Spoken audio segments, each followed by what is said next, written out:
Hello friends, welcome to SSC coaching centre. दोस्तों, आज के वीडियो में बहुत ही अच्छे गणित के बार बार पूछे गए क्वेश्चन लेकर के आया हूं। तो ये वीडियो आपको पूरा देखना है ताकि आपको पता लग जाए कि किस तरीके का पैटर्न एग्जाम में आता है। तो चलिए स्टार्ट करते हैं। पहला प्रश्न है, राजीव को अंग्रेजी में अंकगणित में मिले अंकों के 1/3 अंक मिले। देखो, एक तो है सब्जेक्ट अंग्रेजी और एक है अंकगणित। तो पहले अंग्रेजी है तो पहले अंग्रेजी लिखो, मतलब इंग्लिश। बाद में अंकगणित है तो बाद में अंकगणित लिखो, ठीक है। मिले अंकों के 1/3 अंक मिले। 1/3, 1/3 का मतलब एक लिखेंगे यहां, तिहाई का मतलब 3 लिखोगे आप यहां, ठीक है। देखो, ये 1/3 इस तरीके से लिखा जाता है। तो ऊपर वाली जो संख्या पहले वाली संख्या का रेशियो, नीचे वाली बाद वाली का होता है, ठीक है। अंक मिले, दोनों विषयों में कुल 128 अंक मिले।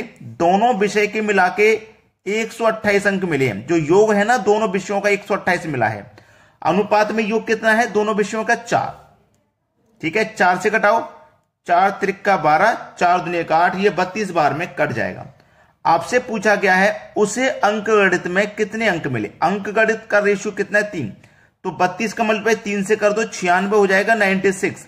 और इंग्लिश का अनुपात 1 है तो 1 से करोगे तो 32 से कम 32 हो जाएगा, ठीक है। ये हो गया। अब आपसे पूछा है अंकगणित में कितने अंक मिले। अंकगणित में मिले हैं आपको भाई 96 अंक, 96, जो कि पहले ही ऑप्शन में। अगर इंग्लिश का पूछ लेता तो इंग्लिश में कितने मिले हैं? 32 मिले।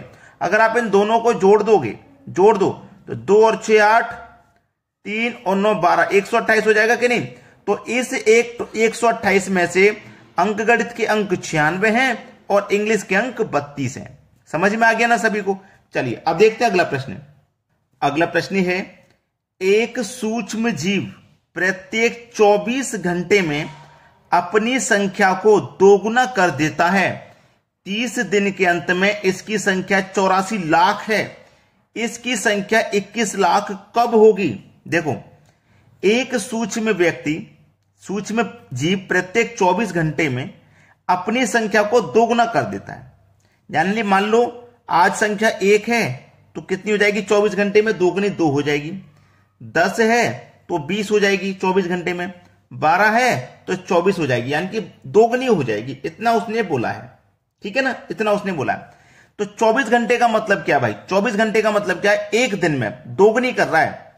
एक दिन में क्या कर रहा है? दोगुनी कर रहा है ना, एक दिन में दोगुनी कर रहा है। तो 30 दिन के अंत में इसकी संख्या से 84 लाख है। 30 दिन के अंत में इसकी संख्या जो है 84 लाख है। 84 लाख, ठीक है ना, 84 लाख। अब ये एक दिन में दोगुनी हो रही है ना, एक दिन में दोगुनी। अब 84 लाख की आधी इससे एक दिन पहले होगी, यानी कि 29 दिन में कितनी होगी? 84 लाख की आधी 42 लाख, यानी कि 29 दिन में 42 लाख हो गई। और हर 24 घंटे में दोगुनी हो रही है। तो 29 दिन के बाद जैसे 24 घंटे गुजरेंगे तो 30 दिन हो जाएंगे, ये भी दोगुनी हो जाएगी, 42 लाख से 84 लाख हो जाएगी। दोगुनी तो हो रही है। अब 29 से एक दिन पहले और आ जाओ 28 दिन पे। 28 दिन पे इसकी आधी हो जाएगी, 42 की आधी कितनी हो जाएगी? 21 लाख हो जाएगी, ठीक है ना। 28 दिन में होगी 21 लाख। फिर 24 घंटे बाद दोगुनी हो जाएगी, 21 का दोगुना 42। फिर 24 घंटे में दोगुनी हो जाएगी, 42 का दोगुना 84 लाख हो जाएगी। तो आपसे पूछा है 21 लाख वो कब होगी? 21 लाख कब होगी भाई? 28वें दिन में, है कि नहीं। तो आपका सी ऑप्शन प्रश्न का बिल्कुल सही जवाब है। इस तरीके का प्रश्न जब आ जाए तो आपको कंफ्यूजन नहीं रखना है, इसी तरीके से करके देखिए, आसानी से आंसर आ जाएगा। अब देखेंगे अगला सवाल। अगला प्रश्न है, 301 तथा 501 के बीच की ऐसी प्राकृतिक संख्याएं जो 7 से विभाज्य हैं, उनका कुल योग कितना होगा? इनका योग निकालने के लिए आपको एवरेज चाहिए गुना n का मान चाहिए और दोनों का मल्टीप्लाई चाहिए, तब निकलेगा, ठीक है। तो सबसे पहले तो हम एवरेज निकालेंगे। सबसे पहले तो एवरेज निकालने का फॉर्मूला क्या है? First plus last divided by 2, ये फॉर्मूला है। फर्स्ट क्या आपका 301, लास्ट है 501, दोनों को जोड़ देंगे तो क्या हो जाएगा भाई? 301 और 501 दोनों को जोड़ देंगे, ठीक है, दोनों को जोड़ देंगे फर्स्ट और लास्ट। तो यहां पे एक चीज ध्यान रखना, फर्स्ट और लास्ट में ये 301 है, ये 501 है, और प्राकृतिक संख्या जो 7 से विभाजित हो जाए। तो 301 7 से डिवाइड होता है क्या? पहले ये देखिए, 301 7 से डिवाइड होता है? बिल्कुल होता है भाई। 7 चौके 28, 2 बचेगा 21, 7 या 21 कट गया, ठीक है, ये कट गया। 7 से कट रहा है, क्या ये कहां से कटेगा? 7 7 49, एक बचेगा 11, है ना, एक बचेगा 11, 7 एकम 7, यानी कि इसमें से 4 माइनस करोगे आप तब कटेगा। तो 4 माइनस करोगे तो कितना हो जाएगा ये, इसमें 4 माइनस करोगे 497। तो देखो फर्स्ट आपकी 301 है प्लस लास्ट आपकी 497 है।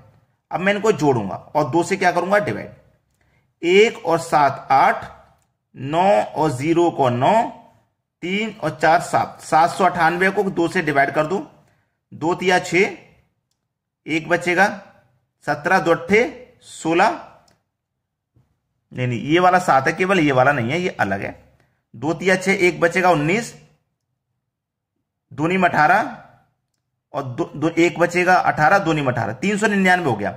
यहां काट के मैं साफ साफ लिख देता हूं 399, ठीक है, ये हो गया मेरा 399 एवरेज। एवरेज आ गया मेरा 399। अब एन का मान चाहिए भाई, एन का मान निकालते हैं कैसे, देखो एन बराबर फॉर्मूला क्या है, last minus first divided by distance, यानी कि डिस्टेंस हमारा 7 का है, 7 से डिवाइड कर रहे हैं, और प्लस 1, ये फॉर्मूला है, नोट कर लीजिए।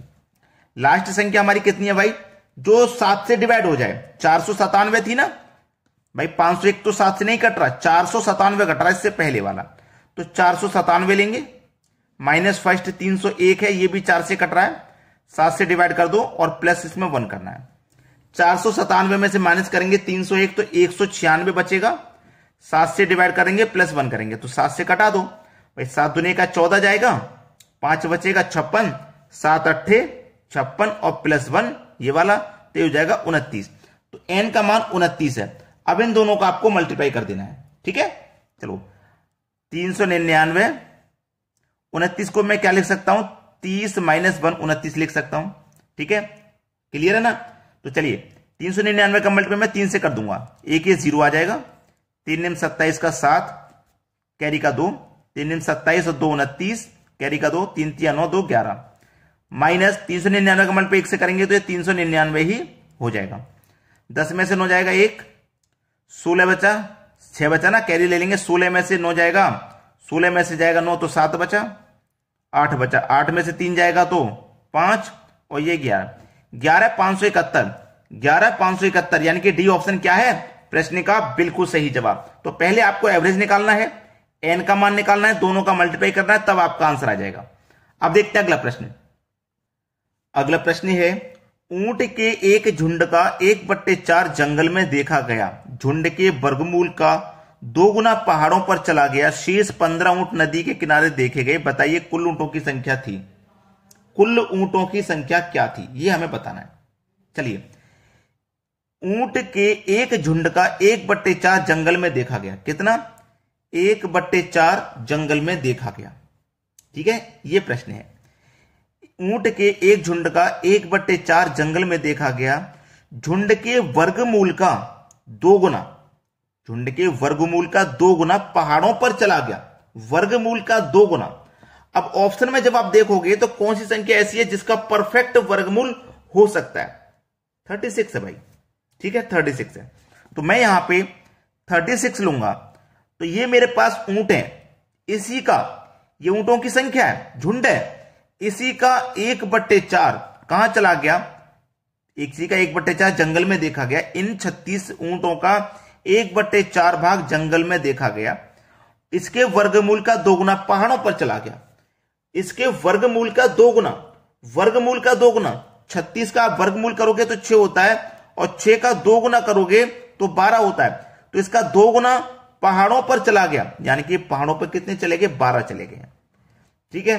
इसको हल करोगे, 4 से कटाओगे 36 को 9 बार में, 9 1 कम 9, ठीक है।